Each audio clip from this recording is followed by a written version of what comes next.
In this video, I'm going to show you how to install Android Studio.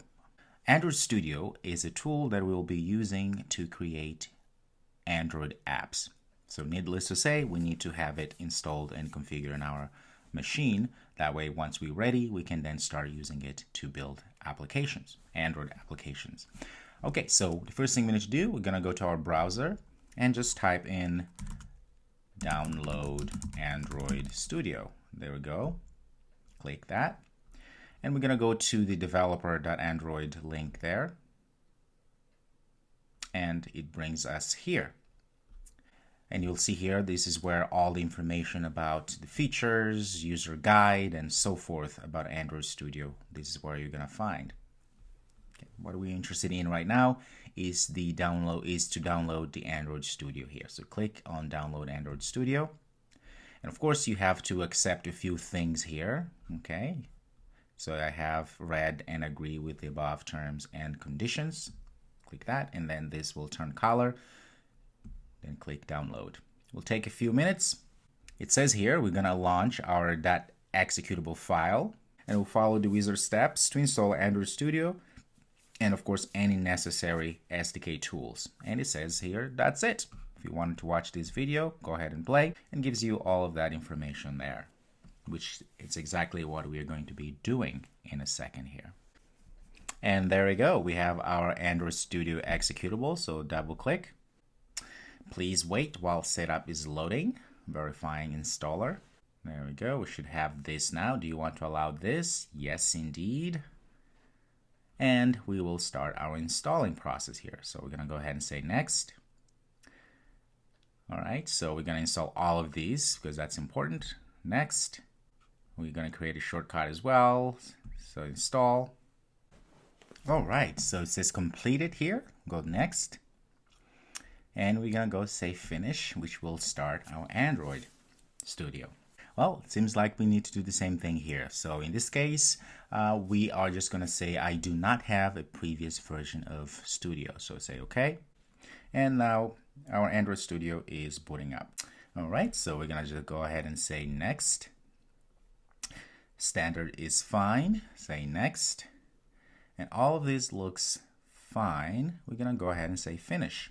And now it's going to go ahead and download some components that will allow us to have our Android Studio set up properly. That way we can start building applications. All right, so as you can see here, all these components were downloaded. Next thing we're going to do is just say finish. And this will pop up. We're going to say start new Android Studio project. Click on that. And there we go.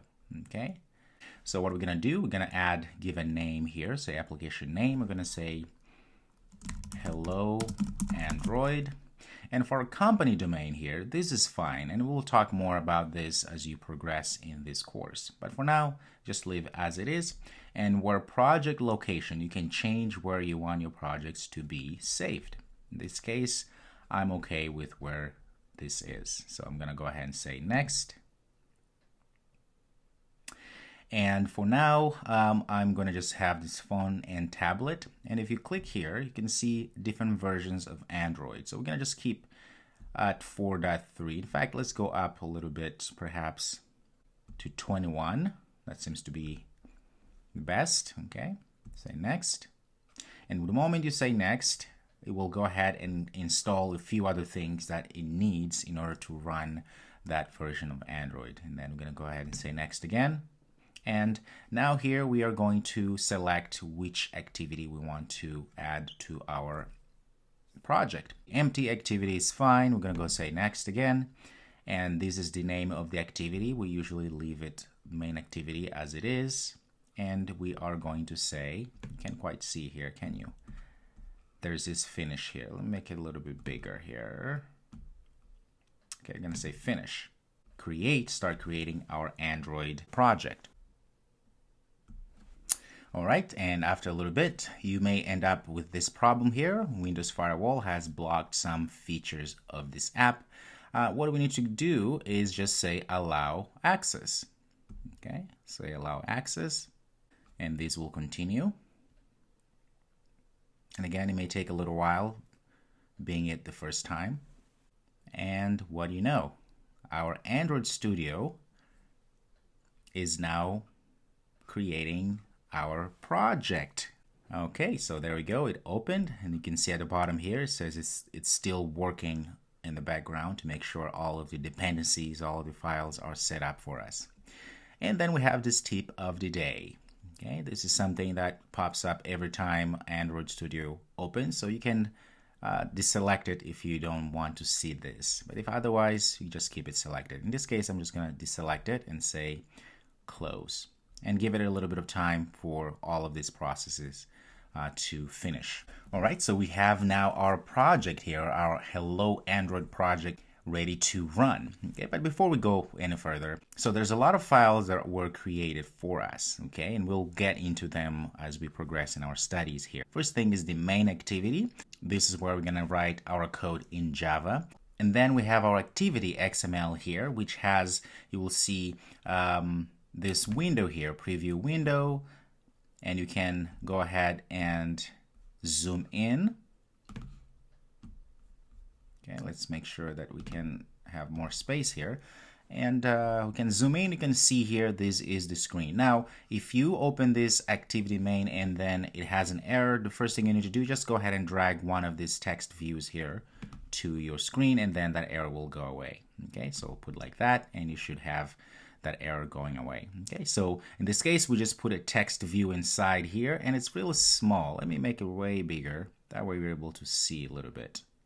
You can see the text view, and to the right here we have properties, and as you can see we have two windows now. We have this window where we can put items. In this case we put a text view, we can put a button or whatever we want, and to the right we have this a preview kind of window that allows us to see where things are situated on our screen. Okay, and we'll talk more about this. And remember, now we have this constraint layout. Everything goes inside of our constraint layout, which will then allow us to start to align things inside of our window. Okay, like that. So this constraint layout, it's very handy, constrains all of our widgets being text views, buttons, and checkbox, and so forth, okay, on this screen. And you can see to the right here, all of these is being rendered as well. And to the far right, we have another view here. We can change the width and the padding, and we can change certain constraints as well from here. Again, we'll take a better look at this at a later time. I just wanted to give you a little taste of the Android Studio. But now that we have all of that, at the top we see here this green play button here. So click on that. And since this is our first time running our program, our Android Studio, we need to connect a device, or in this case, we can create a virtual device. So a virtual device is an emulator that allows us to see our apps running on it.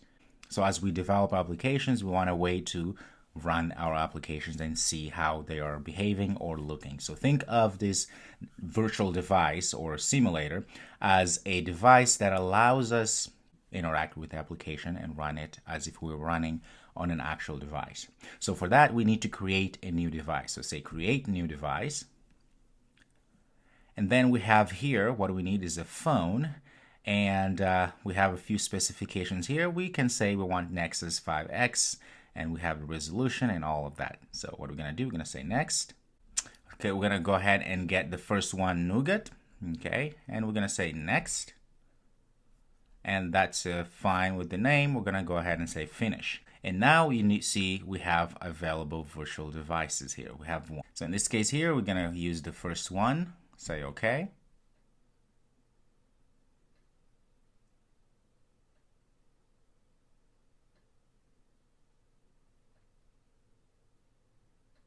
So one thing we need to do here is let's go to our SDK manager, this button at the top. Click on that. It brings us back here.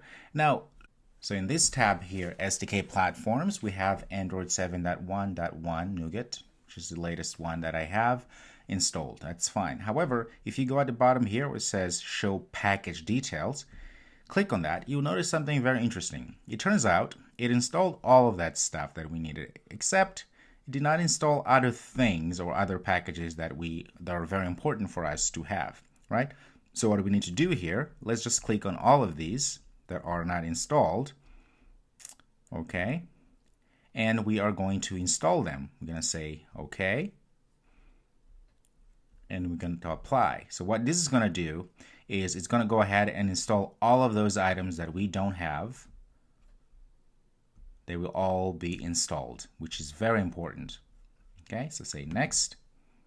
And it may take a few minutes, so we're going to wait for that, and then I'll be back once all of those are installed.